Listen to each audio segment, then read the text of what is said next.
Vous êtes sur Acti 30, vous suivez le plateau spirituel, l'émission que vous avez choisie. Ce soir, vous êtes à Kinshasa, vous êtes à Brazzaville, vous êtes dans les environs.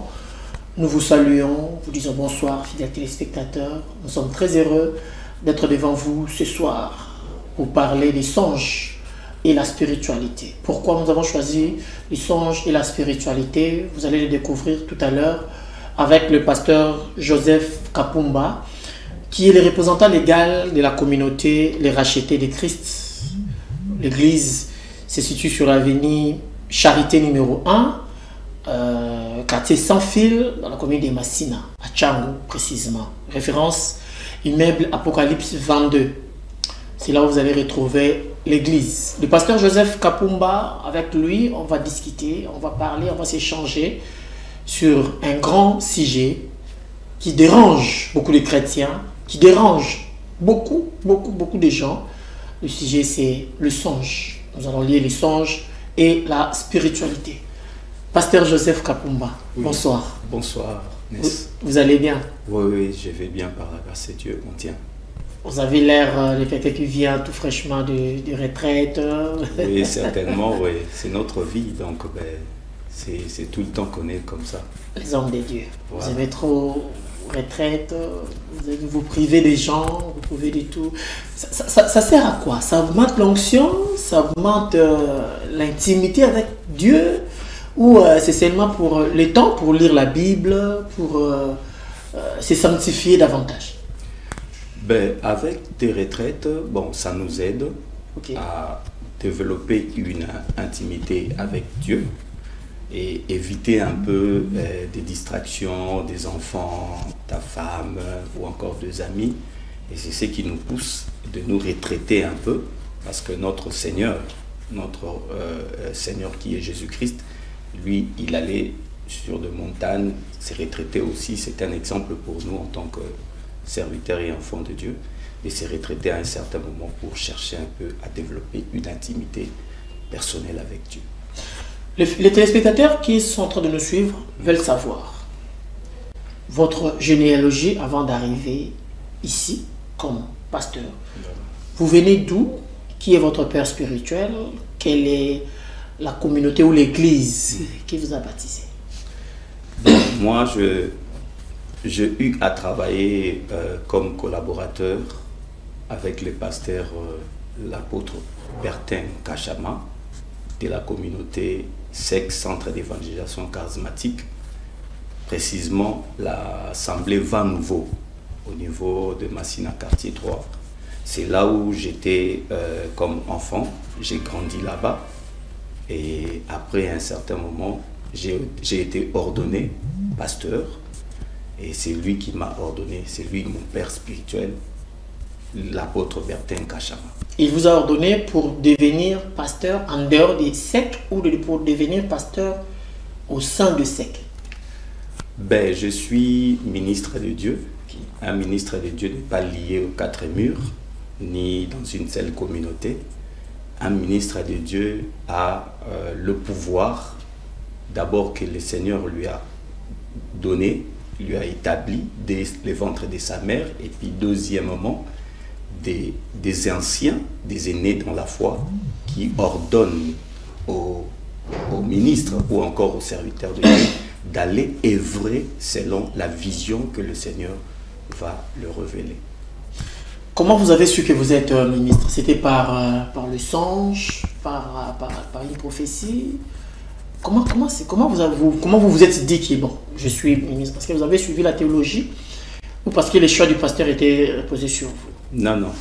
Malheureusement, moi, je n'ai pas pu avoir l'opportunité, excusez-moi de dire malheureusement, d'étudier ou encore d'apprendre la théologie. Mais par la grâce de Dieu, j'étais un jeune quand je suis venu, et on avait vraiment à cette époque-là des amis auxquels on vivait ensemble, et c'était bien là qu'on était dans le monde. Mais par la grâce de Dieu, le Seigneur m'a appelé, et quand il m'a appelé, je me suis laissé aller, je me suis fléchi à cette voie, parce que c'était une invitation d'un ami. Il priait déjà, Alors, il m'a vu quelque part, il m'a appelé. Non, j'ai une invitation de prière dans un lieu quelconque. Est-ce que tu peux venir? J'ai dit, bon, si c'est la prière, tous ont pris. Mais au moment où j'étais en train de lui répondre, je n'étais pas vraiment quelqu'un qui priait. Je m'ai donné à tout. Donc, tout ce qui est dans le monde, je le faisais. Alors, quand il m'a appelé, le jour dont je devrais aller, je me suis réveillé à 4 heures du matin. Je me posais la question, mais pourquoi je me réveille à 7 heures? Je vais aller où? Et j'étais en train de faire une rétrospection de tous mes programmes. Je suis tombé qu'il y a un ami qui m'a invité quelque part pour la prière. Et je me suis engagé. Quand je suis arrivé là-bas, j'étais le premier à arriver au lieu de la prière. Et quand je suis arrivé, on a prié. C'est celui maintenant qui dirigeait la prière qui m'a appelé pour me dire quelque chose que moi je savais, mais j'avais déjà oublié. Il me rappelle ça par prophétie, en me disant, je vois ta mère te donne une Bible et ton frère, il lui donne un micro. Et on me dit maintenant que toi tu es un ministre de Dieu, tu vas servir Dieu comme ministre, donc un ministère de la parole. Et ton frère sera un musicien. Bon, je ne sais pas s'il connaissait mon frère, mais c'est ce qui est arrivé. Je suis ministre de la parole et mon frère c'est un musicien, mon grand frère. C'est un musicien. L'acte qu'il venait de nous dire, de me dire par la prophétie, ça s'est produit comme ça. On était dans la maison et ma mère me dit, bon, ces derniers, moi je ne vais pas encore vous prêcher. Je vais donner la responsabilité aux garçons. Alors je choisis, toi, Joseph, prends la Bible, tu vas exhorter tes frères et ton frère aîné va t'aider à entonner des chansons. C'est ce qu'elle avait dit. Après une semaine, elle est partie. Oh. Voilà. Elle a regretté. C'était vers l'année 2022. Oh. 2002, j'allais dire.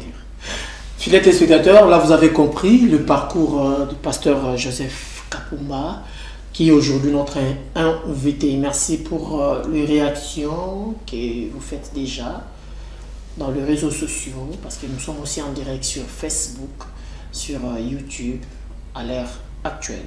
Pasteur, nous parlons des songes. Oui. C'est la particularité que Dieu vous a donnée de parler des songes, d'avoir beaucoup plus de connaissances sur les songes, ou vous avez lu quelque part et vous êtes focalisé dans ça comme votre champ d'action? Bon, les songes, c'est biblique, okay, d'abord. Et en tant que ministre, en tant que serviteur de Dieu, nous avons aussi, par la grâce de Dieu, cette diversité de lire et de comprendre ce qui est écrit dans la Bible. Parler des songes, ce n'est pas quelque chose d'extraordinaire. Ce n'est pas quelque chose qu'on a lu quelque part, en dehors de la Bible, mais c'est biblique. Ça veut dire que tout ce que nous pouvons parler sur des songes est dans la Bible. Voilà. Ben oui, il est dans la Bible, parce que si on va lire Ésaïe chapitre, Actes des Apôtres, chapitre 2, verset 17. Est-ce qu'on peut lire avec vous? Oui. Merci beaucoup. Dans les derniers jours, fidèles téléspectateurs, nous lisons Actes des Apôtres, chapitre 2, verset 17. Dans les derniers jours, dit Dieu, je répandrai de mon esprit sur toute chair. Voilà. Vos fils et vos filles prophétiseront. Vos jeunes gens auront des visions et vos vieillards auront des songes. Voilà. Vous n'êtes pas vieillard quand même. Oui, je ne sais Vous devez à principe être un prophète. Vous devez à principe avoir des visions. Voilà. Mais pourquoi vous êtes allé là où le Seigneur lui-même a réservé pour le vieillard? Bon, le vieillard, c'est un terme que la Bible utilise et on peut facilement expliquer pourquoi la Bible nous parle de vieillard. Vous allez remarquer que la Bible nous dit, nous en tant qu'enfants de Dieu, nous avons en nous le Saint-Esprit. Okay? Et c'est le Saint-Esprit qui nous donne une façon de vivre. Parler maintenant de la vieillesse, c'est l'état d'un chrétien. Parce qu'un vieux, il ne sait pas faire quelque chose de lui-même. S'il est vieux, on lui aide par beaucoup de choses. Quand tu es vieux, il y a des plaisirs charnels au fur et à mesure que tu grandis, ça tombe. Ça dit que c'est l'état d'un enfant de Dieu. Parce que quand on est enfant de Dieu, on se transforme directement. Ça dit qu'il y a beaucoup de plaisirs charnels qui tombent. C'est ça l'état d'un vieillard. Ça dit qu'au dernier jour, c'est ces jours ici. Donc c'est ces jours ici, c'est nos jours. C'est ça les derniers jours. Ça dit que c'est notre génération. Cette génération. Quand je parle de cette génération, je parle de la génération qui a reçu le Saint-Esprit. La génération de l'Église, la naissance de l'Église. C'est cette génération que je suis en train de parler. Et c'est dans cette génération maintenant que le Seigneur dit, au dernier jour, je répandrai de mon esprit sur toute chair. Il donne la catégorie de chair qui vont recevoir l'esprit. Donc, quand on parle des jeunes gens, on parle de vieillards, c'est un langage spirituel. C'est un langage de la Bible. Le songe a quel impact dans la vie spirituelle des gens? Parce que vous parlez déjà des songes. Oui. L'impact des songes, parce que le songe, c'est normal, parce que quand on dort, on s'oublie, et puis on fait des songes, des fois on retient, des fois on oublie. Mais ces songes-là, à quel impact dans la vie spirituelle? Commençons d'abord dans la spiritualité. À quel impact dans la vie spirituelle des gens?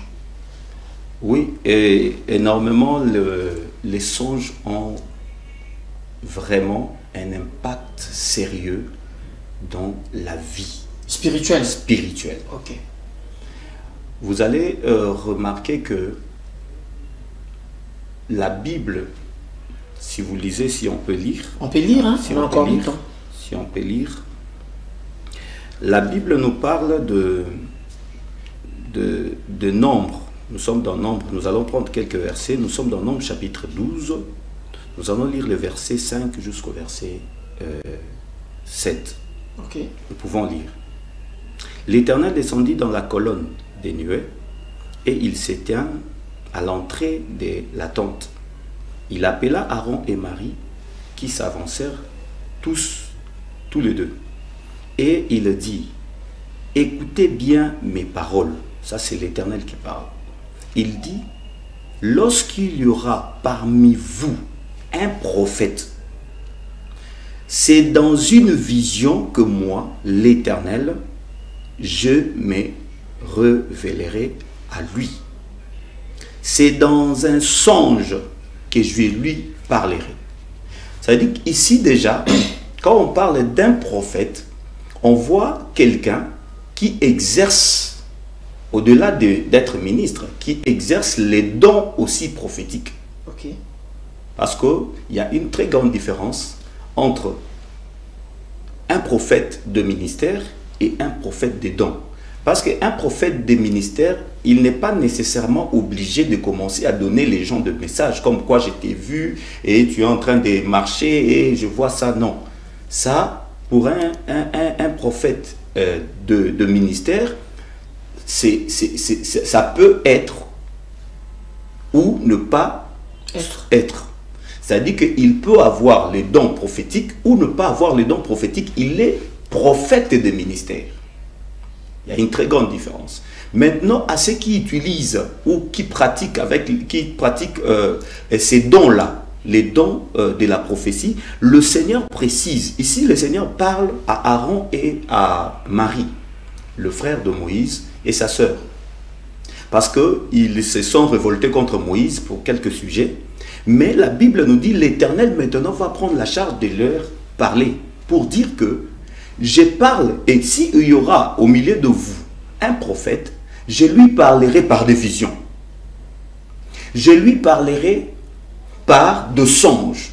Ça veut dire déjà, le fait que les songes se retrouvent dans ce que l'Éternel dit, c'est un caractère spirituel. C'est un caractère spirituel. Parce que le prophète exerce une mission spirituelle pour un peuple. Si je dois expliciter ma question, voilà. Un chrétien peut redevenir païen par des songes qu'il a fait, ou un païen peut devenir chrétien par les songes qu'il a fait. Certainement. Dieu, quand il utilise la voix des songes, il y a un message. C'est que Job nous dit dans Job 33. Donc le but des songes, c'est pour nous mettre en garde. La Bible dit, Dieu parle tantôt d'une manière, tantôt d'une autre. Mais c'est le peuple qui ne prend point garde. Ça veut dire que l'objectif des songes... Dieu parle d'une manière, une autre parle du songe, parle de vision nocturne. Nocturne et tout ça. Ouais. Et c'est cela maintenant qui nous met en garde. Peut-être tu marches très mal. Peut-être il y a une puissance qui te réclame. Mais Dieu communique directement avec la personne, plupart des cas, par des songes. Parce que vous allez remarquer Abimelech dans Genèse chapitre 20. Parce que le premier songe dans la Bible a été cité dans Genèse chapitre 20. Là, c'est Abimelech, un roi d'une autre nation. La Bible nous dit quand Abraham s'est rendu chez Abimelech, il a nié que sa femme, Sarah était sa femme. Il a dit, pour que ce peuple ne me tue pas, parce que nous sommes venus chercher peut-être du pain, toi tu vas dire que je suis ton frère et que tu es ma sœur. Arrivé là, quand Abimelech a entendu cela, il a fait quoi? Il a pris Sarah pour qu'elle devienne sa femme. La Bible nous dit ceci. L'Éternel a parlé pendant le songe du roi. Comme quoi, la femme que tu as pris, c'est la femme d'autrui. Alors je vais te tuer. La Bible nous dit ceci. Abimelech a parlé à Dieu. Est-ce que tu peux tuer une nation innocente? Parce que ce dernier m'a dit que c'est sa sœur. Et l'autre a dit c'est son frère. Donc je n'ai pas fait du mal. Tu tueras un sang innocent. C'est alors que l'Éternel lui répondra ceci. Que je sais que tu es innocent, tu ne savais pas. C'est pourquoi je t'ai parlé par des songes pour t'épargner du mal. Ça veut dire que les songes ont tellement l'impact même sur notre vie spirituelle et aussi comme la vie physique, parce que le roi allait mourir, comme dit Dieu. Mais à travers un songe, l'Éternel lui a épargné. Nageons un peu dans le songe de la nuit, Pasteur Joseph Kapumba. Je rappelle que vous êtes le représentant légal de la communauté des rachetés du Christ. Oui. Est-ce que le songe de la nuit peut influencer la vie réelle dans la journée? Je rêvais la nuit en train de m'accoupler et le jour, je me rends compte, j'ai des malaises, j'ai des maux, Est-ce que le songe de la nuit peut influencer la vie réelle pendant la journée? Bon,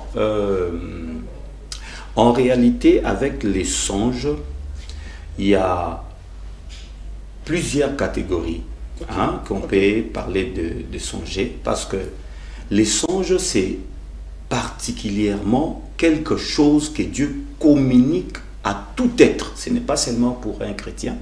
Vous allez remarquer même cela avec le roi Pharaon. L'Éternel lui a parlé et il a reçu l'explication chez Joseph. Joseph dit, c'est l'Éternel, le Dieu, dans les dieux d'Israël, qui t'a parlé. Mais Pharaon était égyptien, magicien et tout ce que nous connaissons des pharaons. Mais l'Éternel parle à un païen juste pour lui prévenir du danger qui devrait arriver dans son pays. Okay. Donc ça n'a pas seulement de caractère chrétien, mais c'est à tout être humain, l'Éternel peut parler par voie de songe. Là, il faut retenir ça d'abord comme ça. Okay. Et puis, au-delà de tout, il y a plusieurs façons que les songes se manifestent. Okay. Donc, nous avons ce que nous appelons rêver. Parce que le rêve, on peut rêver étant... comment je peux dire? Tu peux rêver en marchant. On rêve pas seulement la nuit. Hein. On ne rêve pas seulement la nuit. On rêve les yeux sont ouverts, on rêve pendant la nuit, on rêve pendant mais les songes, vous allez remarquer que dans Job, on nous précise que c'est dans les profondeurs. On peut lire ça dans Job 33. Écoutez ce que dit Job. Dieu parle cependant, tantôt d'une manière, tantôt d'une autre. Et l'on n'y prend point garde. C'est nous qui ne prenons point garde de ce que Dieu nous dit. il dit ceci, il parle par des songes, par des visions nocturnes, quand les hommes sont livrés à un profond sommeil. Je connais bien le verset. Voilà. C'est-à-dire que l'explication des songes, c'est quelque chose qui se passe dans la profondeur du sommeil de l'homme. C'est là où Dieu communique avec l'homme. Ça ne dépend pas seulement d'être chrétien, d'être pasteur, rien du tout. Même un féticheur, Dieu peut lui parler par des songes. Mais la question, excusez-moi pasteur, parce oui. que vous avez la parole dans la bouche, la question était celle de savoir, voilà. Le songe que nous parlons ici, ce sont les songes qui viennent dans les profonds sommeils, des songes qui viennent pendant un moment, je suis fatigué et puis je m'allonge un peu, je somnole, je vois le visuel, tout ça. Mais j'ai précisé ma question à 10 ans. Parce que vous avez on a posé la question sur le songe de la nuit, l'influence du songe de la nuit sur la vie dans la journée comme ça.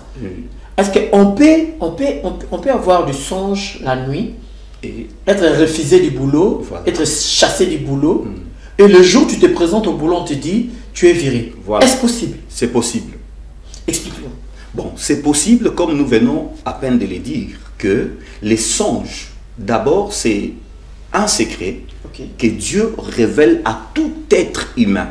J'ai précisé, ce n'est pas à un chrétien ou seulement à un pasteur ou encore un prophète, mais ces derniers, Dieu parle à tout être humain, que tu sois chrétien ou que tu sois païen. C'est-à-dire que l'objectif de songe que Dieu communique avec l'être humain, c'est pour le prévenir d'un danger. Nous avons donné les cas du roi. Nous avons donné aussi les cas. Nous avons plusieurs cas ici. Même le roi Pharaon, de la même manière, parce qu'il y avait une famine qui guettait sa nation, son pays. Maintenant, le Seigneur lui a prévenu avec un songe. De la même manière, il y a plusieurs personnes qui rêvent. Ils rêvent la nuit, qu'on l'a chassé au boulot. Et quand il se réveille, par imprudence ou encore par distraction, tu te rends au travail, on te chasse aussi. Ça veut dire que quand tu vois cela, en tant qu'un enfant de Dieu, nous, en tant que chrétiens, je me mets dans la prière. Quand je me réveille, je dis Seigneur, épargne-moi de ces dangers. Parce que l'Éternel l'a déjà révélé. Il y a aussi un moyen de les condamner, par la prière. C'est-à-dire que je peux prier, je dis Seigneur, épargne-moi de ces dangers. Épargne-moi de ce que je viens de voir pendant mon sommeil. Parce que le Seigneur communique avec son peuple, il communique avec ses êtres comme ça par des songes. Là, c'est pour le chrétien. Alors, les non-chrétiens qui sont en train de nous suivre, oui, qu'est-ce qu'ils doivent faire? Pour les non-chrétiens, ils doivent chercher un serviteur de Dieu. Ils doivent chercher un serviteur de Dieu pour qu'on prie pour toi. Moi, je ne peux pas te donner d'autres orientations. Peut-être que, vous savez, quand on était encore de l'autre côté, dans le monde, hein, nous sommes toujours dans le monde, mais quand on servait le monde, c'était quand tu rêvais, oh non, tu rêves que tu mourrais, on te dit, non, on t'ajoute des jours. Ce n'est pas que tu vas mourir, mais quand tu vois que on t'enterre, c'est que tu as encore beaucoup des années qu'on t'ajoute. Non, non, ça c'était faux. Parce qu'il y a ceux-là qui rêvent qu'on l'a enterré, après quelques mois, la personne est enterrée. Moi, j'ai beaucoup d'exemples. J'ai beaucoup d'exemples. Il y a une maman que je connais qui m'a dit, papa, je suis en train de rêver, on me met dans un cercueil. Je l'ai appelé pour la prière. Non, il faut se mettre, il faut se donner dans la prière parce que c'est pas bien. Et après un certain moment, la maman est partie. Ça dit que Dieu prévient, c'est pour prier. Que tu sois chrétien ou que tu sois païen, quand Dieu te montre une telle vision, la chose à faire, c'est de te mettre dans la prière. C'est prier, c'est condamner cela. Même si tu es païen, tu peux prier, tu dis Seigneur, je sais que je ne t'obéis pas. Je ne marche pas selon tes voies. Mais ce que tu viens de me montrer, est-ce que par ta miséricorde, tu ne peux pas l'épargner de moi? Dieu est miséricordieux. Il ne va pas tenir compte de tes péchés. Mais ici, il y a une urgence. Quand il parle, c'est parce qu'il a besoin qu'un secours vienne vers toi. Ok? Donc, il parle tantôt d'une manière, tantôt d'une autre. C'est pour nous mettre en garde. Là, déjà, c'est une prière qu'on vous a montrée. Voilà. Vous, qui n'avez pas encore reçu Jésus-Christ comme Seigneur et Sauveur, vous qui êtes encore deux pieds dedans dans les choses du monde, je souhaiterais que vous preniez cette prière, vous le faites, vous le faites à tout moment que vous verrez des songes effrayants. Parce que nous parlons des songes, Pasteur Joseph Kapumba, il y a combien de sortes de songes? Je vous laisse vraiment le temps. Il y a combien de sortes de songes et ses impacts dans la vie réelle? Bon, quand on parle de songes, c'est un terme général. Voilà. Qui englobe tout ce qui se passe, soit pendant qu'on dort, soit pendant qu'on est debout, soit en train de penser. C'est-à-dire que tout ce que le Seigneur peut révéler par voie d'une image, d'une voix ou quoi, surtout à ce qui concerne ce qui se passe la nuit, là on parle de songes. C'est-à-dire que la nuit, quand tu dors, le Seigneur te communique, il parle avec toi par voie des songes. Mais au-delà des songes, il y a aussi ce que nous appelons rêver. Rêver, c'est les résultats de ce que nous avons vu pendant la journée. Peut-être j'ai été menacé, peut-être j'ai été attristé par une nouvelle. Ça peut aussi influencer notre songe. Ça peut influencer. Et puis quand tu dors, tu vois, c'est comme si quelqu'un est en train de te menacer. Tu vois, c'est comme si quelqu'un est en train de te dire des choses, alors que c'est les résultats de ce que tu as résolu pendant la journée. Ça se ramène dans tes rêves, dans tes songes, pardon. Et puis maintenant, tu réalises comme si c'était une réalité. En réalité, ce n'est pas vraiment un songe, mais c'est un rêve. Parce que le rêve, c'est le résultat du pensée, de nos pensées. Voilà. Maintenant, il y a aussi ce que nous appelons, dans nos dictionnaires français, il y a les cauchemars aussi. Parce que le cauchemar, ce sont des visions qui menacent, des oppressions. C'est-à-dire que tu peux dormir comme ça, tu vois une image comme si quelqu'un veut t'attraper et tu te réveilles, Jésus! Ça, ce n'est pas un songe. Ça, maintenant, ce sont des cauchemars, ce sont des oppressions démoniaques. Mais tu le vois en forme d'une vision. Vous voyez, tu le vois en forme d'une vision. Et tu te réveilles, tu te mets à prier. Donc, il y a plusieurs façons où le Seigneur utilise sa voix de nous parler. C'est-à-dire les songes, des visions nocturnes, c'est ce qu'on nous a précisé dans Job chapitre 33. On nous précise qu'il y a des visions nocturnes. C'est-à-dire que dans des visions nocturnes, nous avons le rêve. Dieu aussi peut te parler par voie des rêves. Il peut aussi te communiquer un danger quand il y a une menace dans ton esprit, dans ton âme. C'est pourquoi Job va dire ceci, Job chapitre 33 au verset 18, il dit, afin de garantir son âme de la fosse et sa vie du coup du glaive. Ça veut dire l'âme est menacée, le Seigneur peut te donner une vision comme un cauchemar, une vision comme une menace d'oppression démoniaque, et tu le vois en une vision, tu te réveilles pour prier. Donc le Seigneur peut utiliser plusieurs voies comme ça. Mais, oui, continuez, pasteur. Voilà. Maintenant, ce que j'aime, quand le Seigneur nous révèle quelque chose, bien aimé dans le Seigneur, il faut en tenir compte parce que c'est de ces voies-là que le Seigneur oriente la vie d'une personne. Surtout à ce qui concerne les songes. Je ne parle pas, j'utilise aussi les dons prophétiques. Je donne des messages, mais moi-même, je suis très confiant quand je vois quelque chose pendant que je dors. Parce que dans des messages comme ça, comme prophétie, je peux ajouter quelque chose par distraction. C'est pourquoi la Bible nous dit, ne méprisez pas la prophétie, mais examinez toute prophétie. Parce que le prophète peut être distrait. Donc, je parle de prophète des dons. Il peut être distrait. Et par cette distraction, quelque chose lui vient dans la tête et entre, modifie même le message. C'est probable. C'est pourquoi la Bible précise, prenez ce qui est bon et ce qui est mal. J'étais comment dans une même bouche d'un prophète qui parle de la part de Dieu. On retire ce qui est bien et ce qui est mal, on jette.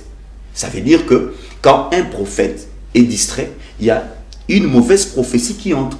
ou une désorientation qui entre. Mais avec les songes, papa, toi tu dors, tu n'as rien dans la tête et tu vois des images. C'est-à-dire qu'il n'y a rien à modifier dans les images du songe. C'est très important. C'est pourquoi moi j'ai confiance quand Dieu me parle par des songes. D'ailleurs, j'ai été appelé autrefois quand on a commencé avec nos débuts, là où je venais, on m'appelait Joseph Mwenandoto. C'est-à-dire que Joseph, les songeurs. Ok. Voilà. Parce que moi... Exactement. Comme Joseph de la Bible. Voilà, qui a rêvé ses frères, qui a rêvé... Évidemment. Tout ce qu'il a rêvé, c'est ce qui est arrivé. La Bible nous dit ceci. Son père a retenu dans sa tête, bien que des rêves ou encore des songes de Joseph étaient des songes menaçants. Vraiment, ça a influencé un peu la vie de la famille. Comment ton père peut se prosterner devant toi. Ta mère aussi et tes frères. Ah, voilà. C'est que ces songes-là amenaient un peu des questions tout autour de la famille. Mais bien que c'était ainsi, son père les réprimandait, mais il gardait les souvenirs. Pourquoi il gardait les souvenirs? Parce qu'il sait que c'est un songe. C'est que Dieu parle dans des songes. Il finira toujours par l'accomplir. Plupart des cas. C'est pourquoi il a gardé ses souvenirs. Bien qu'on lui informe que ton fils est mort, il pleurait, il a vieilli en pleurant, Joseph. Mais le souvenir de Joseph était toujours dans sa tête.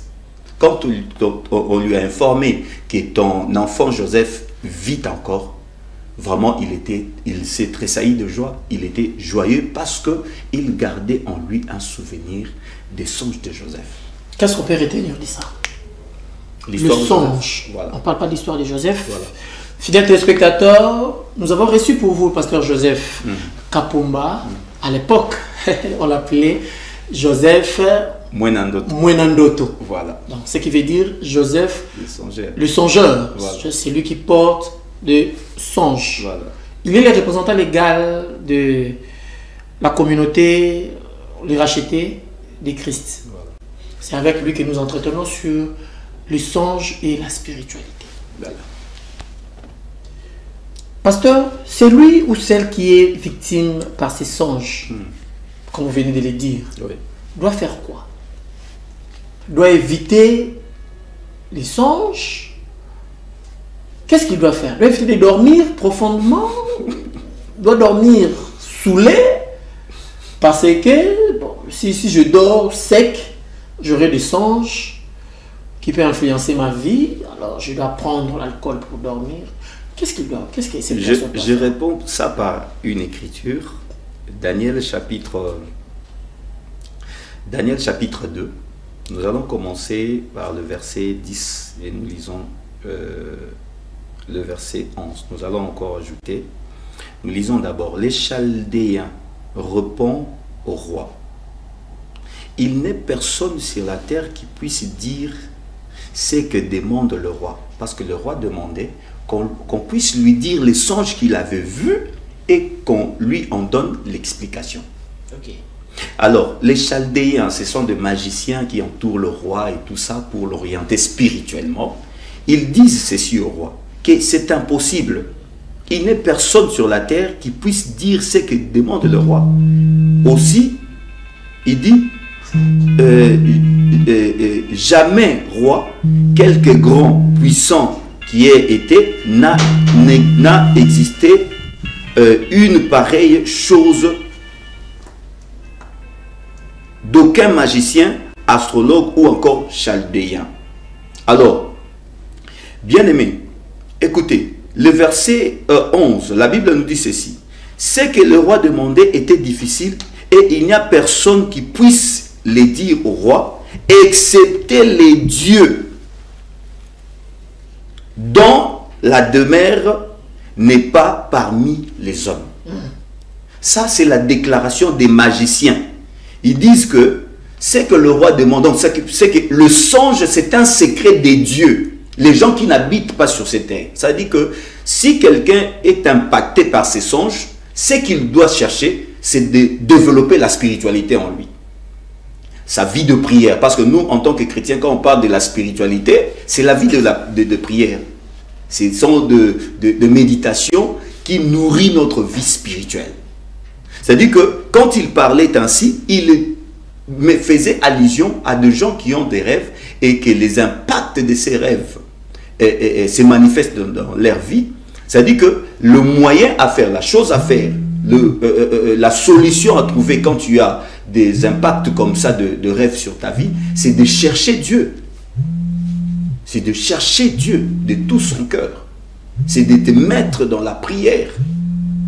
Donc c'est ça ce qui fera que la vie que tu es en train de voir maintenant, qui est liée à ce que tu avais vu dans tes songes, puisse changer. Ce n'est que quand tu cherches Dieu, tu développes une vie de prière en toi.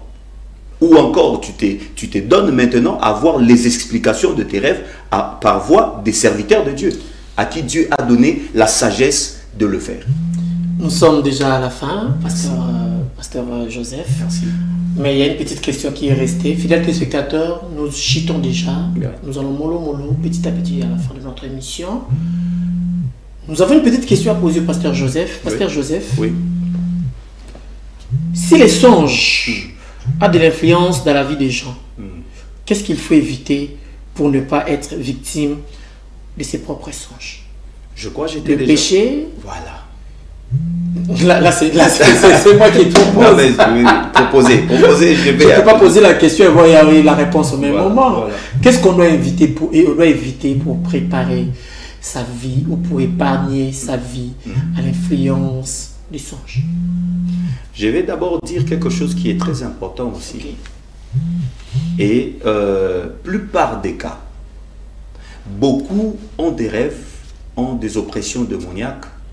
Pendant leur sommeil, ils ont des visions à cause du résultat de ce qu'ils lisent, ce qu'ils entendent et ce qu'ils voient. Ok.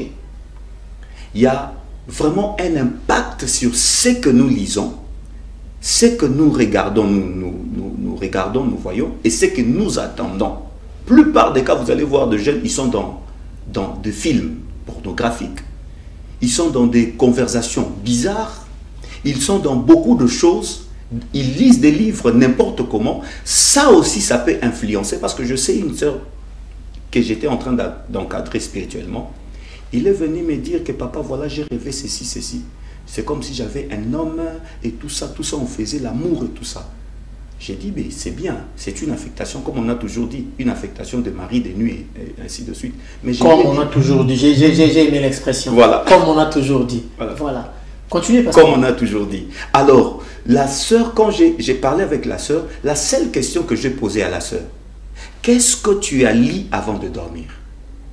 Qu'est-ce que tu as entendu avant de dormir? Et qu'est-ce que tu as vu avant de dormir? Ça peut impacter à nos rêves. Ça peut impacter à nos songes. C'est là. Ça peut influencer notre esprit. Et quand tu dors, tu as une visitation d'un mari de nuit ou d'une femme de nuit. Et elle m'a dit que, papa, j'étais en train de regarder des images, mais ce n'était pas de bonnes images. Parce que je vis des gens nus et tout ça. Ça a directement affecté son esprit. Et quand il dort, il y a une visitation d'un esprit de mari de nuit qui l'a affecté. Et le Seigneur, par sa grâce, lui a donné une vision de voir le résultat de ce que tu as vu. C'est-à-dire qu'un enfant de Dieu doit faire très attention de ce que tu lis, de ce que tu entends et de ce que tu vois. C'est-à-dire que les oreilles peuvent t'affecter, tes yeux peuvent t'affecter, des causeries peuvent aussi t'affecter. C'est pourquoi tu dois vraiment faire très très très attention pour que tu ne sois pas à la merci du diable qui peut utiliser par des songes, qui peut utiliser par des oppressions démoniaques, des images pour te donner encore la frayeur. Parce qu'il y a aussi des images comme quoi tu as rêvé quelque chose, mais quand tu te réveilles, tu ne sais pas te ressaisir. Toute la journée. Voilà. C'est par ces phrases, fidèles téléspectateurs, que nous chitons pour ce soir. Merci, pasteur Joseph. Vous étiez à la hauteur. Merci. On a même vu la réalisation, le réalisateur venir pour nous ajouter 2 minutes. Merci beaucoup. Cela nous va droit au cœur. Merci. Et il y a une demande. Oui. Parce que nous parlons des songes, il y a des victimes des songes, il y a des victimes des songes nocturnes, Oui. il y a des victimes des oppresseurs, il y a des victimes, il y a vraiment des victimes, surtout sur le plan spirituel. Voilà. Ces gens-là ont suivi l'émission, ils se demandent qu'est-ce qu'ils peuvent faire moi je crois, par votre prière, Amen. ils peuvent être délivrés. Est-ce que la réalisation nous a donné des minutes pour vous laisser prier pour ces gens? Merci beaucoup. C'est de là même que nous avons été appelés. Dieu nous a donné la mission d'aider son peuple.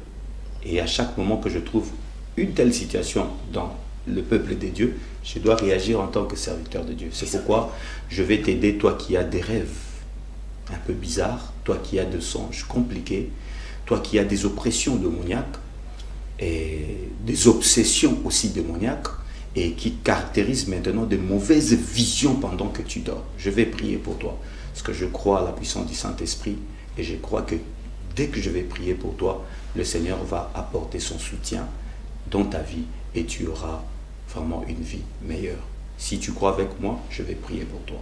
Seigneur Dieu des grâces, Père éternel, je recommande ces peuples entre tes mains, éternel Dieu.